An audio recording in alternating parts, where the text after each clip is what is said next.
can't lose. No, we can't lose. Enjoy it while it lasts. Gambling gods, fickle bunch. Oh, yeah. So easily We affected. have a shooter and a good one coming out for a new point. Get your bets down, ladies and gentlemen. He's a rolling point is 9, place 9. 9 a winner. Got a hot hand. Place your bets, ladies and gentlemen. They bet on absolutely anything. Don't make them prove. Fewer than 2% will win through frontal assault or origination. You're tuned in to Gambling with Good JuJu. Welcome in, everybody, to Gambling with Good JuJu, the show with the little engine that could. No, not Thomas the Train. Python. It's small, but it's growing and it's powerful. Juice! Yuck. Hey, before we kick things off, do us a favor and head on over to YouTube and click that subscribe button for us. On your favorite podcast platform, do us a favor and click follow and rate us 5 stars. And if you really like us, then head on over to goodjujubets.net and click on the merch shop and show your support. But don't forget, Ryan, we can be found on the socials. Oh, at forgot about that Good one. JuJu Bets. And as he mentioned, hit that merch shop up for us and Yeah. show your support. Ryan, on the last episode with Mike Montesano, we were supposed to give a shout out to someone for buying a hat. Who was that? Hoodie, sir. Oh my gosh, someone bought a hoodie? Shout out Pat the Plow. Pat the Plow! From Illinois. By the way, saw his beautiful craps table in his shop. He sent me a picture of that too. Oh, that's the new, that's our new friend of the show. Friend of the show, Pat the Plow. Beautiful craps table in his Yes. garage there. Yeah. Yep. So thank you Awesome. very much for hitting up the shop. I hope you bought yourself a lovely Christmas present or someone else. Yeah, we didn't spoil that one. We met. We've talked some with Pat the Plow now, right? Yeah. And by we, you. Juice! We're talking to Elihu this episode. But before we do, we wanted to provide a very brief overview of our season that was from our perspective. How do you feel about Answer Key with a full season in the books? That ain't bad. Not bad. Not bad. We're making progress. What I really felt best about, and I don't know how many times we've reiterated this now, a few. we got better as the season went along. We got so much better. And I think that was the key. It definitely, guys, you introduce a new sports betting model. It takes some time to figure it out. Turns out it's sensitive. It's not a blunt instrument you can just hammer over the head. Because when you try to do that, you tend to make mistakes and lose. Like odds jam. So we figured out, like, like those people, like even those tools, they're refined. Yes. They have the model figured out. They didn't just for the first time ever go, here are some numbers. That'll be $100. Now give us $100, everyone, and be really big and popular. Yeah, right. So for us to do that, I thought was phenomenal. I was really impressed with our performance at the end. We got to do some fun things with it as well. We're going to get into the kiosk betting. Okay. But I thought that was just a fun project. Totally. Like, figuring out how it works, seeing how it cares. We'll talk about my experience kiosk betting because we haven't really covered it in a minute here. Oh, good. But first, let me give a quick rundown. Okay. So with Answer Key, you rely on the parent lines to then more effectively price derivative markets. Right. There are all kinds of derivative markets, folks, that you can bet into. And we don't have infinite amounts of time. So we had to kind of pick and choose what are the markets we want to attack this season. Sure. So now that the season's in the books, let's give an overview of what markets we targeted. We bet into first half spreads, first half totals, first half money line, first half team totals, first quarter totals, first quarter team totals, and full game team totals. Oh, yeah, we sure did. So we ended up having 7 different markets that we were able to bet on over the course of the season. Yeah, and after the first couple of weeks, for sure. Yeah. What I found particularly interesting was that the market, we found this one market, and we're going to get into it with Elihu, and I wasn't going to give it away, but then Elihu gave it away anyway. I don't know if you were there for that part of it, No, folks. I missed that one. Yeah. Just so you know, most of this interview was conducted just me and Elihu. RJ, he has this thing called a job. Just so you know. Don't know why people do that. Anyway, what we thought was first quarter team totals. Oh my goodness, look at our edge. We did so well here. Yeah. But at the end of the day, it came in slightly above what our overall ROI was for the year. What we were looking at in the model was telling us we had a much bigger edge. Yeah, 22%. Like, no, seriously, on average, we were at double digit Yeah. expected EV Yep. on these particular plays, and it came in a little over 3%. But we didn't lose money. No, and we won on other markets. And I feel like maybe one of our problems and one of our learnings that we were still trying to get over by the end of the year was sample size on some of these other markets. Because even at the end of the year, we were only 50 to 100 bets in on a lot of these markets, right? We had over 500 markets. The market we hit the hardest was the first quarter team totals.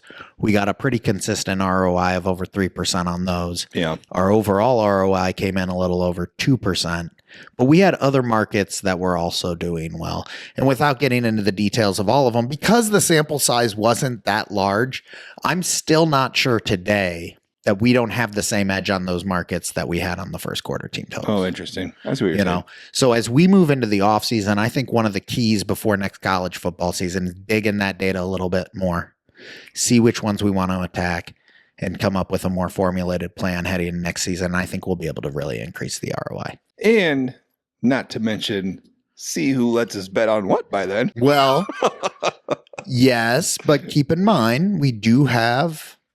Let's break down our sportsbook performance here Break it for a down. second. So, as I mentioned, we were over a little over 2%, but where we won was almost exclusively on FanDuel and DraftKings. When I looked at the Caesars numbers, we were very flat. I think I was down 1% on about 80 wagers. MGM, I was down $1 on 71 wagers. We're going to get into MGM here in a second. The only book where I had a below 500 winning percentage was Circa. But it was on 9 bets because I didn't trust us to bet into the sharp books. Anytime you would be like, hey, I got a bet on Circa, I'd be like, So maybe I also need to trust our numbers.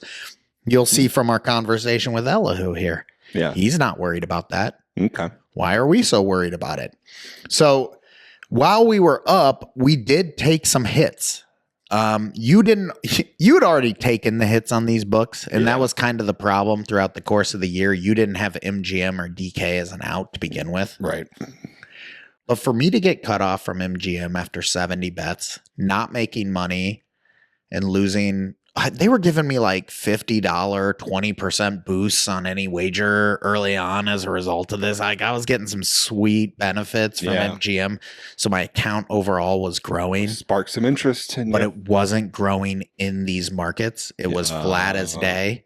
And they still cut me off at 70 bets. It was bittersweet because I lost the book, but it told me we were doing something right. Yeah, it kind of feels good when that happens, right? Yeah. So that was a good thing. And then at the end of the year, the very last week, after we recorded our last conversation about answer key, boom, DK cut me off on the first quarter team totals. See ya. But they didn't cut me off on anything else. Well, yet, right? Yeah. Promos. Again, I lost all my promos. I was getting like, for a good chunk of college football season, I was getting $100, $200 max bets. I increased my tier level. I got to silver. Did you get a on gift? DK. I don't know. I hope you get a gift. I don't know what they gave me for that, but I'm inclined to believe that seeing as how they cut me off from that and then took away all my promos, they're not about to send me anything for my behavior. They might. Which stinks. Can we, just for 1 second here. 1 second. It stinks that I happen to have better data than DraftKings, and as a result, they don't let me bet. Like, I know this goes back to day one stuff, But when you see it playing out in front of you, like it didn't feel as big of a deal when we were top-down betting. You had gotten thrown off of sports books before this, right? But always for top-down betting, which to me, I'm not saying that I deserve to be cut off on those for that. But yes, I was taking other people's information and using it to bet. Whereas here, I'm putting in the work. I'm being the person saying, hey guys, you're off, and I know it because of the data that I have. I don't feel like I should have been punished for that. I feel like I should be rewarded. And that's what sharp sportsbooks do. Well, They let you bet into it, and then they use your information to set better lines. But we go into these square books, and it's the exact opposite. They don't care about their lines. It's not like DraftKings is suddenly going to correctly price first quarter team totals because of what I did. yeah, They're just going to throw me off, and they're going to keep putting out bad lines that they don't put work into, that they're not doing their job on. I wonder why they even put them out. I mean, who bets into first quarter team totals except people who know what they should be? They're doing. Like, thank you to all the people who are blindly going, oh, yeah, first quarter Duke over 6.5 points. That's not right at minus 180. That should be minus 224. I guess it's got to be a mechanic of the same game parlay, right? It's just ridiculous. Yeah. At the end of the day, this is just a beef that I have. For the record, folks, someone shared that they were trying to get Congress people on board with Dina Titus, the rep in Nevada who's pushing for the Fair Bet Act. Mm-hmm. And I have clicked on the link to send messages to all my Congress people. Yeah. I started the email and then I lost it. So I got to restart that. But I will be reaching out. It's a process. Eric Sorensen, Dick Durbin, Tammy Duckworth. I got your numbers. I got your email addresses. You guys don't know what you're doing. That's the problem. You know nothing about this market, and yet you're creating legislation that's only going to hurt the common man. Let's go. That's my side topic. Let's get into some other details. So I can't help it. I've been thinking about it all day. It's completely unrelated to this, but I found a spot to put it in, so I went with it. All right. Okay. So we were up. We were up on the books that it makes the most sense we would be up on. Okay. Right? Mm-hmm. We were winning on the markets. We found the markets that we had the best edges on, and it worked. So everything from that perspective was great. What we then try to do towards the end of the year, and we've mentioned this on the show, is go bet in kiosks. Yeah. Mm-hmm. So we can't, I'm limited now on first quarter team totals on DraftKings. Well, what happens if I go 1 hour and 40 minutes to the nearest DraftKings kiosk and try to hammer them? Let me tell you, folks, first of all, it went well. We went 16-11. This is not included in these other numbers because it's not in my picket, so it's not easy for me to calculate. So you got to ask me every time? So every single time I make RJ tell me how we did. But we went 16-11 for a 10% ROI. Yeah, not bad. That's awesome. Again, hammering DK. But I think what should be noted here, I had a 3% ROI through the app betting on DraftKings. I had a 7% or no, a 2% ROI betting through the app on DraftKings. I had a 7 or 8% ROI betting into FanDuel. Mm-hmm. FanDuel's a 10-minute drive from our house. Oh, yeah. Why was I driving an hour and 40 minutes to get this down? Well, I can answer that for you immediately because they don't have first quarter team totals. But it turns out we had just a good edge betting in the other markets via FanDuel. I think we just didn't pick up on it quick enough. And FanDuel's not quite the punk ass that DraftKings is. As far as limiting. And we were able to get down more money. And I didn't get down. I was hitting my max on FanDuel regularly. I was not able to get down my standard unit size throughout this project on FanDuel, but it was close enough that I was like, oh, I'm not going to drive to get in this little extra amount. Yeah. I did quite a few FanDuel bets at the Paradise. Do you think we should have hit the kiosks harder is what I'm wondering. Should I have put more onto each wager? On first quarter team totals? Yeah, we stuck with our standard unit size to do this. Should we have just... Well, here's the other problem. Who knows? At the kiosk, I didn't actually end up getting to bet much on first quarter team totals. Because here's what happens, folks. Now I have information that's useful to share. When you go and you bet into these markets that are on there, if it's a weird market and you bet into it, they take it down almost immediately. Yeah, like the whole market. Yeah. It's like there'd be 57 games. I would get there. I'd go bet the first one. It would let me bet the first one. And then I'd go to bet the second one. It'd let me bet the second one. And then they just start disappearing. Like it would be that. And so like what I did the first time was I raced to the bottom of the screen and went to the very end of the games. And I was able to get one more down. Love it. Before they all closed. Okay. So betting into kiosks is interesting because we thought it would be people on site. I thought. I don't know what you thought. Yeah. But yeah. Oh, like thinking like, what's this guy doing? there was concern that I might get shut off by physical people on the property. No. The algorithm cut me off on the kiosk. The traders, yeah. Do you think it was a physical person on the other end who Oh, closed them all? You don't think it was an auto? No. Okay. See, I don't know. Yeah. That's what we're still learning here.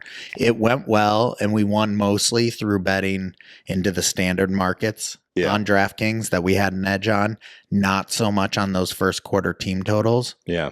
But at the end of the day, we didn't get nearly as much volume down either time I went as we wanted to get down. Yeah, is that true? Well, yeah, just because I came back with money every time. I had more money. Like we were flashing all that cash that one time. Yeah. I didn't get all that money in the kiosk before I ran out of things to bet on. Well, I can't wait to start betting at the Peoria Casino more, I guess. Yeah. So what I'm thinking is what if we up our ante and start hitting the kiosks more? Because we're not going to be able to do that on the app, and we're going to get shut off a lot quicker on the app. You can get away with more at a kiosk than you can get away on the app. That's what I would kind of am mulling over. We still have tickets. Working theory. We still have tickets to turn in. Do you have any concerns about these tickets we're going to turn in? No, not at all. You'll turn them all in? Yeah. Oh, yeah. We have several. Yeah, so. that's fine. Oh, you can turn them in and then bet immediately with them too. That was the other hack. It was like, well, I just scan the ticket at the kiosk and then the money's in the kiosk and bet again. So I'm not even dealing with a person. Yeah. So it was a really interesting experience, kiosk betting. I think there's more opportunity there. So I don't know. Maybe I can do more 15-minute trips as opposed to hour and 40 minutes. We also have to have enough volume of what to bet on. Yeah. Right. But we're starting to run into that problem. This is the point. How are we going to scale if they just cut us off on all the books where we win? Yes. More money. That's the only way. Getting in the kiosks. All right. So for us moving forward after the successful college basketball season, our next plan is we're going to dive into college basketball. And we're going to talk about this a little bit with Elihu. Yep. But we do believe we've really figured this out. So it's time for us to start over. And I will say this other thing. We are now building upon work we've already done. Yeah, little economies of scale there. Getting the data for college basketball, which I do have, and I have sent along to our third partner, Justin.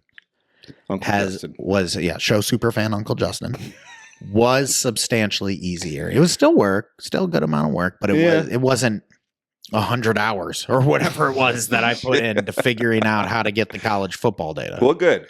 I'm glad that was considerably easier. And everything from Show Super Fan Uncle Justin's perspective is that now creating the college basketball model is going to be a lot easier. Well, I can't wait. What we did for college football. Cannot wait to give this a go again. So congratulations. Let's do it one more time. High five. High five. We did well. We're on a roll.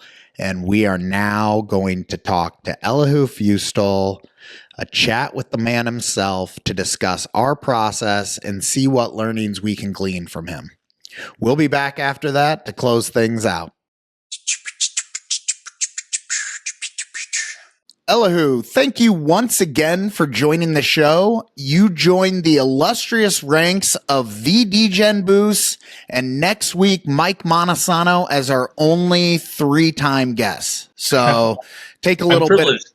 Take a little bit of pride in that. That's because of the great information you put out. So thank you very much for joining us again. Okay. You are the source of truth for our breakthrough into origination. Your book, Beyond the Odds, has become our Bible. We've wrapped our first season now, college football, and you and I spoke briefly about it earlier this week. I mentioned my performance to you 296, 253, and 4 for a 2.35% ROI. And you replied with a comment about where it puts us as gamblers. What was it that you said for the audience? First, congratulations on having a winning season. Thank you. The fact that you won after a large sample puts you in the top 2% of bettors. Top 2% of bettors. I just wanted to get that on audio, Elihu. Fewer than 2% will win through frontal assault or origination. Now, you have some other ways to win with bonusing or pass posting or, scummery ways to win. Yeah.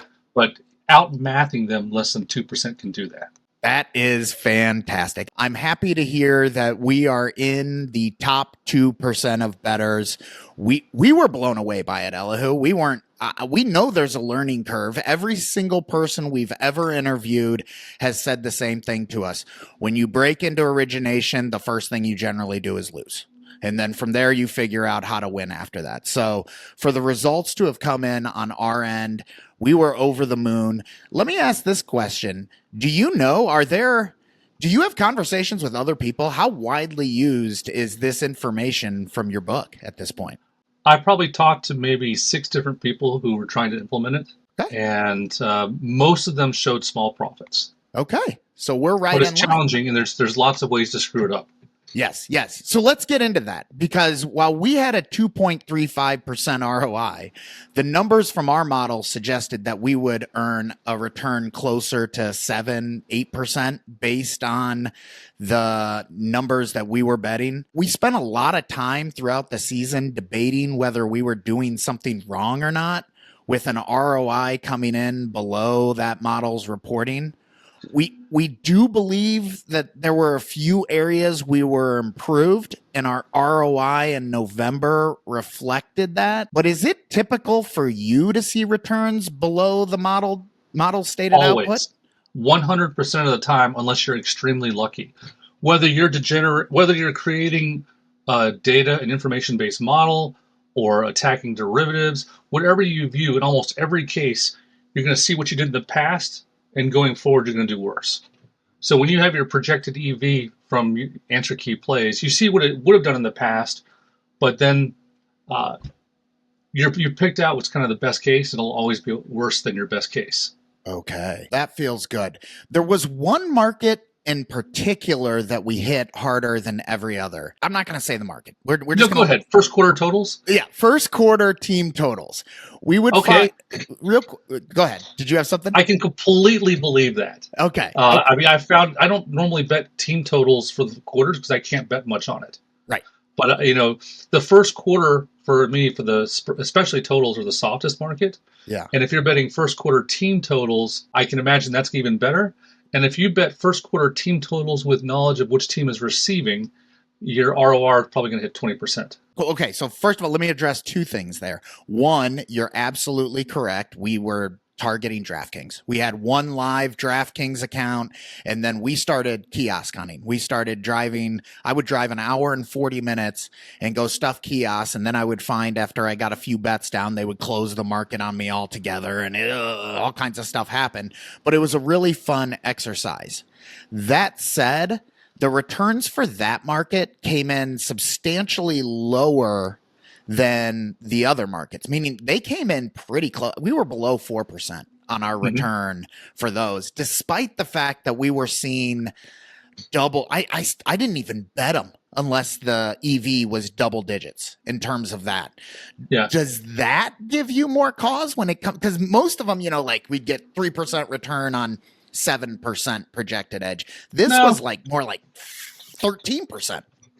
I would expect you to hold higher than 4% on a 14% past. Variance is a JuJu. Yeah. Well, what you were just saying, we didn't have any other layers to our answer key, if that makes sense. So I didn't know at the end of the year. We had talked once during the season, and you had mentioned that very point to me when we were talking about it. And so I started trying to research, who receives more? And most of the data said everyone defers. And so 95% of the teams will do that. Okay. If you identify the 5% that choose to receive, that's worth about 7% on a first quarter spread bet and about 4% on the first half spread bet. Okay. Now, the markets will eventually price that in because the few people that track it bet it and shift the markets. But if you know who's going to do it and you hit it early, you're going to have a monster edge. So that was actually our hypothesis. What we hypothesized was we were seeing stronger results when we bet earlier into the week than when we bet later into the week. And Absolutely. Yes. Our hypothesis was that we're attacking the earlier numbers before other information gets involved in the market. And before other people bet it. Yes. That's the main thing. Yes. So the more they want to bet, the later they have to wait. So if I want to bet, $5,000 on a first quarter total, I have to wait till game day. But if you're happy with a $100 or $500 fill, you can bet that as soon as they come out. Yes. So if you get first crack at it and you're up against DraftKings dart thrower, you're going to do pretty well. Yes. But after like 10, 20 people bet it and everyone's betting it the same way, even DraftKings is going to move the number the right way. So let's make sure I understand this then. What's happening is when we're betting earlier in the week, some of those bets are good based on everything we know. Some of those bets probably aren't good because of factors we're not accounting for. But as we get later in the week, the bets that are good start to go away, and the bets that we're not factoring in those discrepancies in will stick around, and that's why we're betting into them. Yeah, or you could actually have all of your bets being really good and then being less good as the market corrects. So if you're betting first quarter team totals, they're probably all good. I'd be surprised if you had just a bad bet on any of them. But what you can look is see, of these bets you made, how many of these did the line move against you, did disagree with you? Almost never. But what we would find then you're right. On those particular markets, they oftentimes wouldn't move at all. Like we wouldn't see any movement on those markets. So you could bet you could bet as much as you wanted then. We were hammering it. What we were finding, this was where we were like, oh my goodness, we found the golden goose, because we were showing like minus 2% CLV via what my Pickett said was CLV.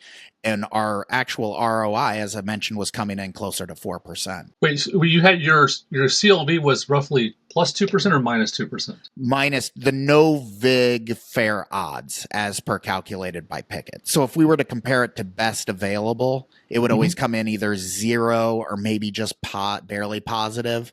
But if we were comparing to the no VIG line that Pickett gave us, it would come in negative in that scenario. So they're always assuming a little extra juice there. So I don't use the no VIG number when I'm calculating CLV. If you bet a total at under 7.5 minus 120, which is implied 54.5%, and it closed minus 150, that would be 5.5% CLV, because 160 is at 60%. 150 is at 60%. So 60 minus 54.5. Your delta in implied win percentage is 5.5%. So I'd call that a CLV of 5.5.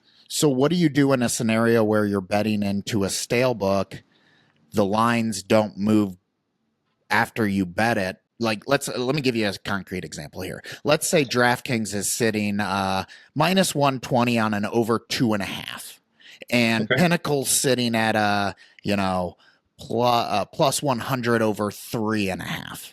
And we know that the difference between 2.5 and 3.5 is much bigger than the difference in those prices.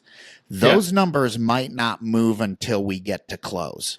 Are you still assuming you have CLV because you're only comparing your closing numbers to what Pinnacle's putting out, or so what I would do in that case is I would use Pinnacle's closer and convert it to 2.5. Okay, so we almost certainly were getting a substantial CLV then on all those plays, and that does not surprise me at all. Okay, and if it's coming in well below that, then it's probably that factor of time when we're betting it. The more important question, instead of how much value you're getting, is how frequently are you right? What is your accuracy? So if you put in 500 and you were right on 400, that would be an 80% accuracy. Okay. And if you have a high accuracy rating, even for small amounts, you're generally going to win. So then that takes me into another question then, as follow-up from that. One area we struggled with was accepting the loss of edge we would take because of a parent line movement that's happening after we bet it that went against us. We had like hypothesized about inputting numbers from a reliable contact we trust who's beaten college football sides and totals for several years now. Is that a method you would use to minimize the impact of parent line movement? Like, are you taking parent line data? No, so in general, the parent line movement will help you as much as it hurts you. So some games it'll help you, some games will hurt you, but either way, betting early, you get the extra value of having their crummy openers. Okay. So if you want to wait, so you can bet it Tuesday, or you wait 4 days for the parent line to get really clean. But while that parent line is getting clean, that derivative is getting cleaner. Yes. As far as relative movement. Yes. So even in the scenario where the parent line, you don't use any system for weeding out, no, I don't think this line's going to stay here or anything like that. Nope. Okay. I trust the market to fix it all. Efficient market theory. Do you engage in any extracurricular activities at all with your data to like validate, or like, you see a number and it's like, well, maybe I need to do this or that to make sure? The only thing we do anything funny is what I'll call the edge cases. So if you have, for example, you have a 40-point favorite with a 56 total. Yeah. And you may have trouble getting a sample. You want a 300 or 500 games in your sample, and we're only getting, 80 that's going to give us the right mean and median. So we know that if it gets too extreme, I might pass on it. I'll probably still bet it, but we have to reduce our sample size, and that reduces our certainty on it. What we found, and we ended up doing this at the end of the year, and just so that our November results were far and away our strongest month. It was the closest we saw our numbers come in to the model's projections. We learned as the season went along, and we got better with it as it went along.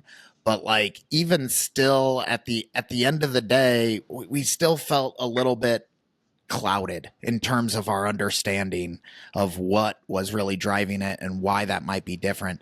But the one thing that we really noticed was on games with spreads under 3, we just stopped betting them because it felt like it was going wrong for us every time we would try to bet into them.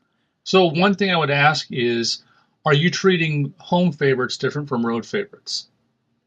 Yeah, we do everything against the home favorite. I mean, you would, if you had looked at a 3-point home favorite and a 3-point road favorite, you would get a different line for the first half spread. Yeah, we don't ever look at the home favorite. We pull the parent lines based on the home numbers, right? And then it gives us our I'm just making sure away team information.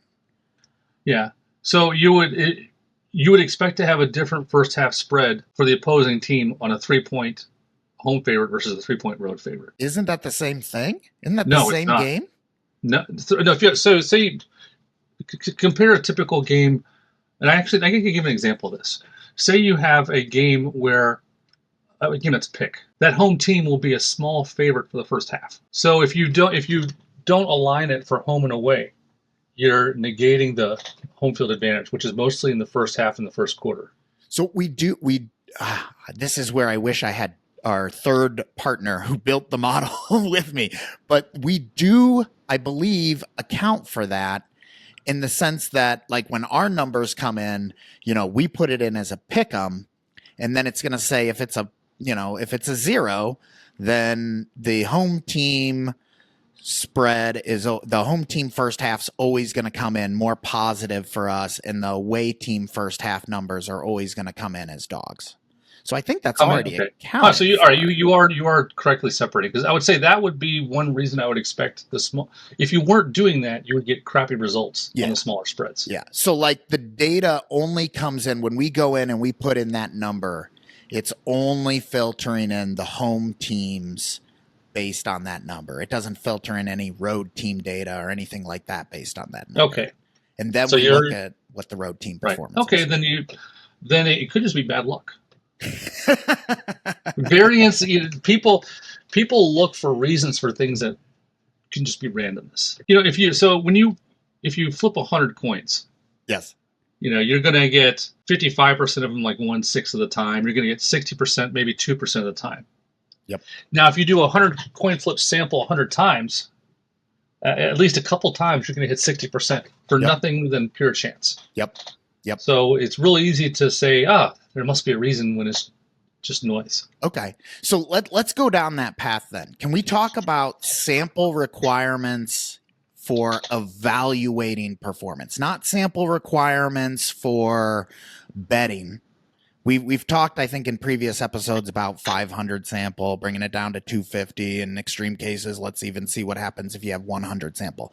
Sampling for answer key, right? Yeah, that's one side of it. I have a background in marketing research. So in terms of like evaluating the data and evaluating our performance after the results come in, that's kind of my bread and butter, if you will.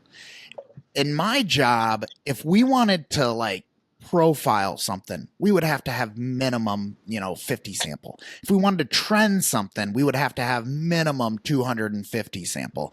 And even at those points, I would look at that information and I would say to myself, is that good enough? Or do I want to continue to increase my sample to really get a good vibe on it? But in this scenario, I mean, you saw my numbers. I barely had 500 sample for the entire season. And that's breaking down across like 7 different markets we bet into. So some of these markets, I only have about 50 bets on the entire year. How much conclusions do you draw in those kinds of scenarios from the data? So I don't draw a lot from the win-loss. But what I would look at is the CLV you're getting and convert it. So use the closing line at Bookmaker or Pinnacle and then convert it to whatever index you played. Okay. And then the two things you want to look at is the accuracy in the average move. So when you're looking at how much do I need to, if I'm just looking at win-loss, I'm trying to say, am I 50% or 54%? And to tease out that, you need a pretty large sample. Right. Now, if you're a good originator, you're going to have at least an accuracy of 70%. Okay. That is 70% of the time the market's going to move your way. Okay. So if you're trying to tease out 70 versus 50, it's much easier to measure that than it is to measure 54 versus 50. Right. Okay. So that's really a much more effective way to. You can use them both, obviously, because there are some people, like at the very highest levels, they're making sure they don't get CLV. Exactly. They're trying to get 55% win, but they're also making sure that when someone else is evaluating them, they see 50% accuracy, 0 CLV. Okay. And those are the most dangerous games. That's the top 1/100%. And I will say this, the last week of the season, just last week, the DraftKings account we were using got fried. And we lost it. My condolences.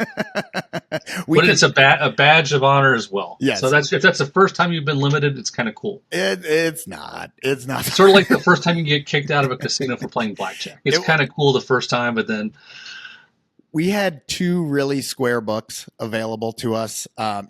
We have some access to like even better, but like FanDuel and Caesars, we have those some accounts for those. But MGM and DraftKings were. Do you have any Canby shops? Canby is also super juicy. I wish. So that's the thing. Canby is the one where one of the closest casinos to us is Bet Rivers Casino here in Illinois. So that was becoming an option for us to maybe consider going there for the kiosk purposes. But no, the problem with Canby is we all lost our Canby accounts within 3 weeks of top-down betting. I mean, because we had years of top-down betting experience before this, and that's where a lot of them got burned. But I'd been careful with my DraftKings account and hadn't really exposed it too much, and we just hammered it, and they kept giving it and giving it and giving it. And then the last week of the season, as we were going into championship week, they said, no more. You're done. They'll let me bet into other things. They just college football markets. No mas. No more. So we did lose those, and that has been an area. And like I looked at our results pretty consistently positive across sports books. So like I won on Caesars, I won on FanDuel, I won on DraftKings. What's funny is MGM cut me off so quickly. I lost on MGM and got limited. But we couldn't beat Circa. That was one. Circa's a sharp book, so they're going to be. Now they're not always sharp. Yeah, but they're. If you know when to pick them off, Yeah. They're very beatable. Our sample was also, we were very cautious with anything we bet into Circa. Generally, our source of truth was and let me ask you this, if the model is showing to you that a square book is off market, but also Pinnacle and Circa are off market, does that impact your decision to bet it, or are you still willing to fire into it based on the model? So who am I using as a source of truth? If I'm using Bookmaker or Prime as a source of truth, and there's a play at Prime, yeah, I'm gonna hammer it. Okay. And that's what we mostly did. We didn't find them nearly as often, but now if you shop around and pick the best price, at that point it's almost impossible to lose. If I use a good source of truth and I shop 5 different books for the derivative I'm attacking and take the best price, it's robbing kids. It's just not fair. Yeah. And even if that best price is on your source of truth book? Yes. Okay. All right. So I think my problem, we were very hesitant to bet into like Circa. And oftentimes, if we found a game where we were showing an edge, but like everyone was off market, including Pinnacle, including Circa, because what we would do is we would blend those Pinnacle and Circa lines when we put them in. We would be much more hesitant, and we would oftentimes pass on those wagers altogether. So one thing to look at when Circa is off market, if you use your answer key to price the correlated parlays for the first halves, you're going to see there's a lot of value at Circa or anyone who's offering off market numbers. All right. That helps a lot, and that actually takes me into my next topic, because we're planning on moving into college basketball next. And if I remember correctly, you said correlated parlays are a great avenue to attack for college basketball. Do you have any advice for us or any explanation behind that as we move forward? Because my initial thought is let's go after the correlated parlays first and foremost for this. Whereas like in college football, we didn't attack correlated parlays at all. We attacked first half markets, first quarter markets, team totals, and that was pretty much it. Yeah. Basketball correlated parlays are one of the best things you can attack if you're going to bet. Like I found the first half totals are kind of wonky. I think they're a little team specific. Okay. So, the model assumes all teams are the same, and they're not always the same. Some teams tend to play faster paces in the first half relative to others. Yep. But there's one other derivative market you may want to look at if you can get the data for it, which is first team to score 20 or 30 points. Race to 20. Oh, race to 20. So if you can get the data for race to 20, that's another really good one to attack, because it's not obvious what the answer should be, and a lot of the charts people use are wrong. Okay. Were you pulling correlated parlays when you were still doing this all manually and making your eyes bleed? Yeah. Yeah. Because we're starting down that avenue, and we don't have, I've mentioned this to you before, we don't have the necessary foundation that this is all automated for us yet at this point. I didn't either. And I remember 6 years ago, there would be, 150 college basketball games on a Saturday. Yes. And I was using my manual answer key. For every one, I'd punch in the spread, punch in the total, change the first half indices to match up, look at the price, and do that for every first half total and every first half parlay. Oh, and yes, by the end of the day, my eyes, at the interval, like 3 weeks of the season, it's like, ah! Yes. But then I met a programmer, and we did a couple things. I got a person who would give me a data feed. So I said, here's the data I want. And then I just read the data in, price them all. Another person gave me a data feed showing what the price was in all these. And then, so the program reads it, it's the price. Here's the ones that have a 6% edge. And then just give you a list of what to bet. So how did you then, when you would go, the problem, I get all that. Pricing it at the book. So like I can go pull up an odds screener, right? Yeah. And I can see the difference in any single bet that I would want to make across all these different books. But the second we take it to a correlated parlay, I have to go build those on each of the books to see what their actual price is, right? Yeah, let me see if I can share my screen. I'll show you the old version of my answer key. All right, so here's college basketball. Let me, yeah, there we go. Okay. You can see that. So let's say we're looking at a game that has a spread of 14. A total of 140. Okay. So we think that the best indices are 7.5 and 65.5.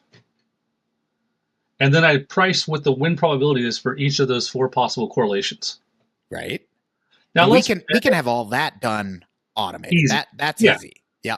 And then you see what the fair price is. And if I want my 6% ROR, what price would I bet it at?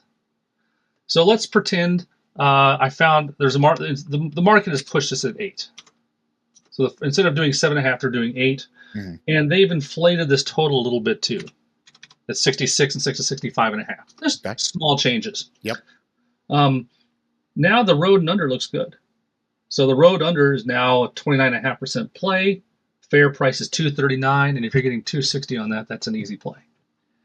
Okay. So what you have to do is you have to look at the spread and total for every book on the market, along with their juice. So you can calculate what the fair price is, and also use their juice to figure out what you're getting paid. There's 2 kinds of books that you have to deal with. There are ones that give true odds. So if you do 2 books at 110, you're going to get 264. And then you have a majority of the paperhead skins like Buckeye. If you do parlay 2 legs at 110, you're going to get 260. And that makes enough of a difference that you're going to skip a fair number of the ones on the lower payouts. What did you just say about Buckeye? So there are paperhead skins. What's that? Let me load up something else. Just a second. Sorry.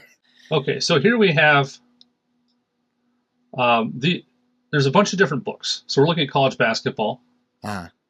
And let's find an interesting game with a big spread. A big spread, and generally big spreads and low totals are better for correlated parlays. So I'm going to see which one is a good one to look at. Here's one. Albany, it's a neutral court. I don't want to do a neutral court because that has another. Here we go. Lamar, San Diego State. That looks like a good one to price. Okay. So we're going to price this. Game 18.5, 136.5. I'm using, I think I'm using far left. Yeah, I'm using S411. So now I have to go to look at the first half markets. And we see is 10.5 and 64.5, 118, which that's a goofy one. Let's see. Buckeye has 64.5 and 10.5. So we're going to change our total to 64.5. And we see that if we're playing a Buckeye skin, it's an added game, so you have good luck betting it. But betting Lamar plus 10.5 with under 64.5 is fair price is 230, and you're going to get about, since you're laying 15 on the dog, you're going to get about I think 255. Now what Buckeye is, there's lots of different books. The 2 most common ones that are called paperheads, typically run by college bookies or what have you. There's Metallic and Buckeye. Buckeye is the most common. Okay. So these are, you pay money, you run your own sports book, you settle in cash. Okay. So there's a whole ecosystem of people that do that does this. The books like Circa and Bookmaker, DraftKings, MGM, most sites are going to pay true odds on your parlays. Buckeye, Metallica, these paperheads, the older sports books that have been around for 20 years, everyone has their own version. They typically pay less. Okay. So I don't know if that answered your question at all. You explained what a paperhead was. Yeah. That's kind of what we were getting to initially. I found that like Caesars will give me true odds. Most of the regulated books give true odds. Okay. So it's not a sharp versus square thing. And most of the unregulated books pay plus 260. They also pay plus 600 on 3-teamers, whereas a regulated book I think pays plus 594. Okay. Which is true odds. So they pay better on 3 teams, worse on 2 teams. Okay. So that makes sense then, just from the perspective of you weren't going into each of the individual sports books, adding the legs and then seeing what the price was. You were able to infer based on your model and what the numbers were, whether or not your number was going to come in above what you just knew what they were going to price it at with those 2 numbers. Yeah. But now I have it's done automatically. So if we have, for example, say pretend I'm able to bet at all these books and bet the correlations. Like, I think MGM won't let you, and DraftKings may have started pricing these better, but pretend they haven't. Right. My program would read the inputs from it and tell me the equity I'm betting each of these. And then I decide how to bet it. Okay. All right. Oh, RJ joined us. Hey, Ryan. Hey there. Thanks for joining us, bud. Hey, just good times. Same to you, Ryan. I feel like I'm the guest. This is our first ever actual interview RJ and I are remote for, I believe. Yeah, this is fun. 21st century. Welcome to it. Okay, so RJ, just to bring you up real quick to speed, we're talking college basketball. We are talking a little bit of correlated parlays. I was asking him, how do you even price this out without going into each individual sports book and putting them in and figuring out? And he kind of just walked us through the process of how he would go about that. Back in the days when he was making his eyes bleed in doing this, not obviously now he has much more advanced methods of doing this.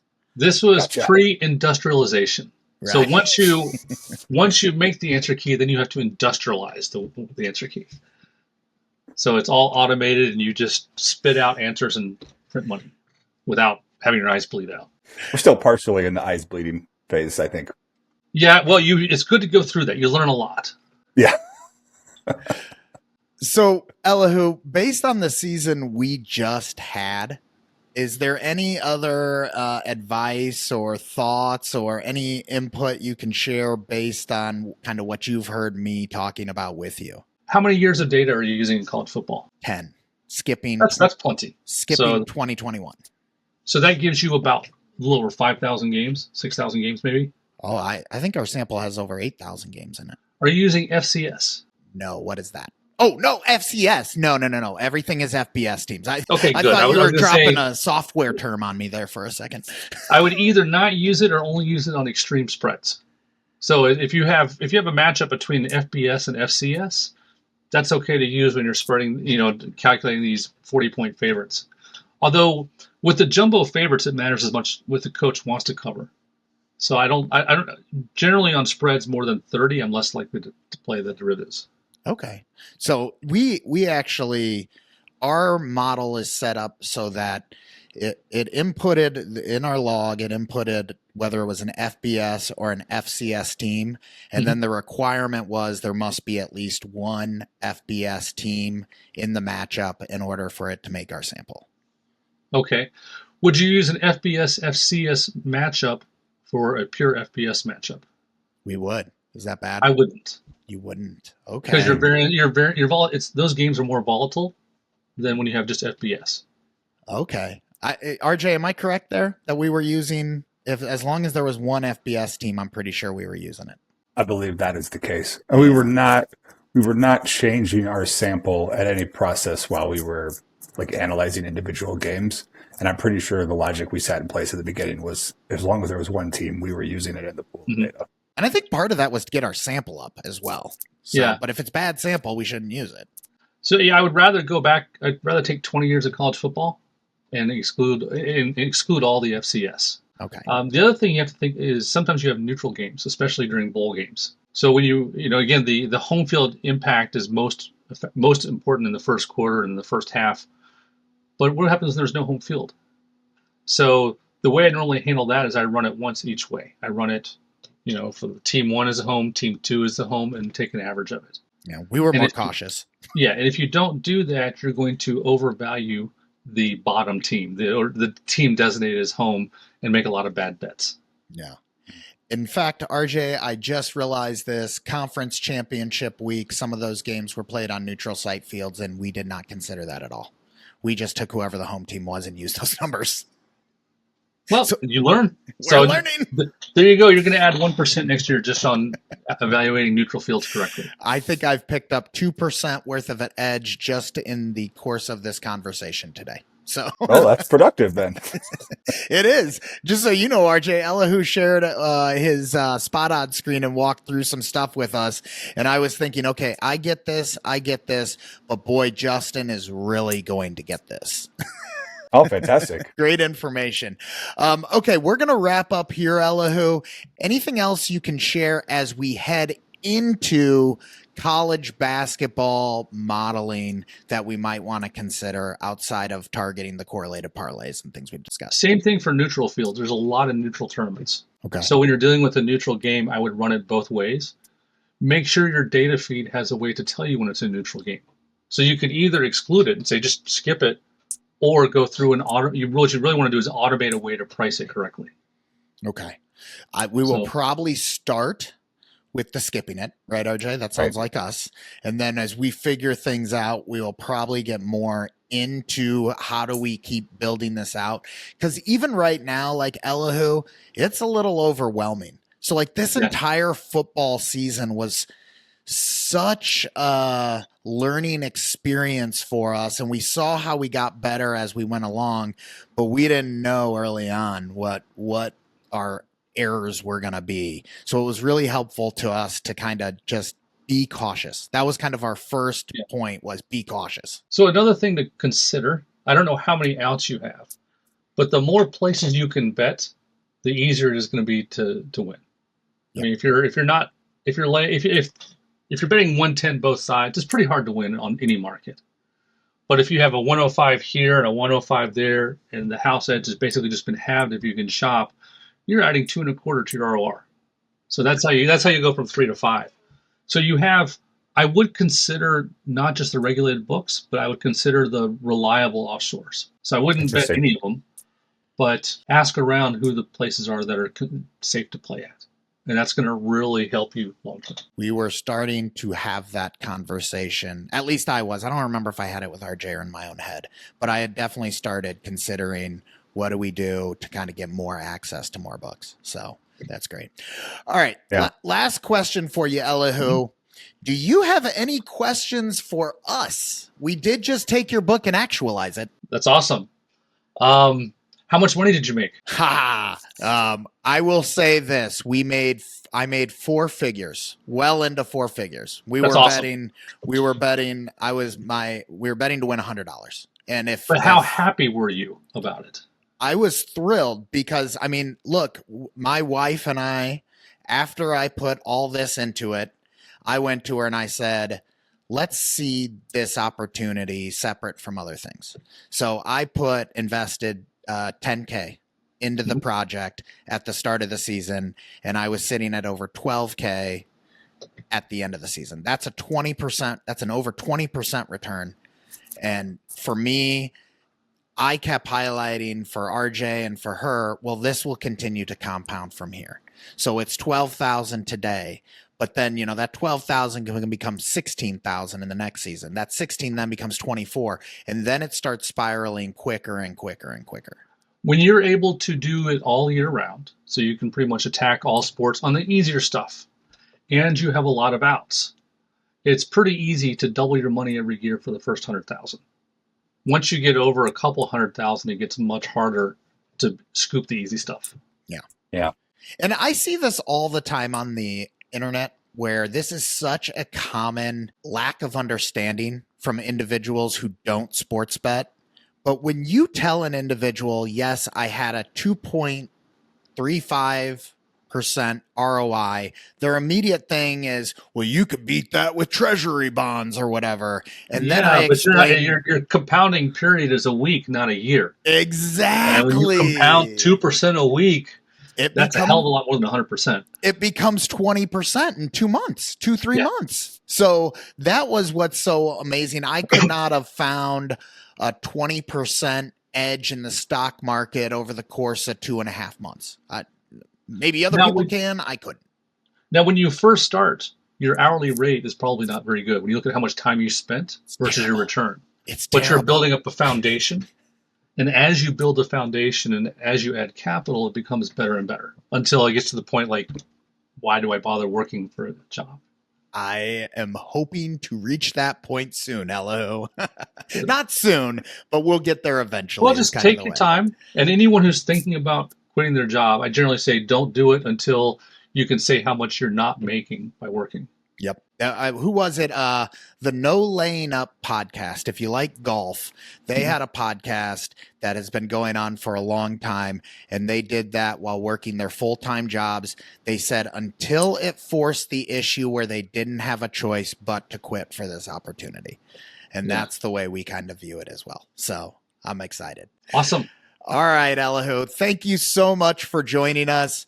Folks, you can find his book, Beyond the Odds, on Amazon. Get his first book, Conquering Risk, while you're there, and give him a follow at Feustel. That's D_FEUSTEL on X for more great information and any updates on upcoming projects with Elihu. That's going to do it for us, Elihu. Good juju to your bets, and I sincerely hope that we do talk again soon. I look forward to seeing your victory lap after college basketball. All right. Thanks to Elihu for joining us. Juice, I think we're on the right track here. I will say it again. I can't wait to get started with college basketball. I really feel good about our end of season results. Absolutely. And Elihu gave us some stuff to mull over. Just a few thoughts on some of the things he said. I think it's really important to note that our results will never match our model. That is our best case scenario. So like when we were talking about the first quarter team totals and the huge edge we had, we came in, we should be happy that we earned 3% we earned on first quarter team totals and not go, what are we doing wrong because the model says it should be 12%. There are probably ways for us to increase that. And we talked to Elihu some about that. We're going to have to get into it and play with it, though, to figure out what that might be. Because right now, I'm not exactly certain what we would do to bring our results further in line. But we found little subtle ways along the path so far. So I am confident that we'll probably find some more. Yeah, we got a lot of years. Whole new set of ideas with college basketball. Just like in our conversation with Mike Montesano. Trust the process. Yeah. Trust the process. Be proud of what we have, and we're in good shape. Also, maybe we hit pause on trying to find ways to juice the model. That was another thing we talked about with Mike. And just keep focusing on fine-tuning what we already have. Like racing to integrate power rankings to better dictate parent line movement. Yeah, the whole thing's already built on the market efficiency. Yeah. Maybe we just trust that it's going to keep working and we find ways to better hammer those edges that we've uncovered. Yes. Getting more volume down. Getting volume down on the books we want to get down. Those sorts of things, as opposed to how do we make the model more efficient. And see that we'll find more efficiencies as we continue utilizing the tool itself. Yeah. But it's like, we get to start at day one again with college basketball. Yeah. Figure it out which sports books we think we have the best opportunity in which markets. Yep. And it will be different. I'm already thinking, I've been working on getting that first to 20, first to 30 kind of data. So what are the differences in college basketball versus college football? And what do those markets look like that we can hammer? I know you and I sat down and went through what markets are available in college basketball. So I think we got a good lead. I don't think we need to be betting on 1st to 5. Maybe. Maybe, I guess. All right. Maybe they should just play quarters. What the hell? Look, here's kind of my key takeaway from this.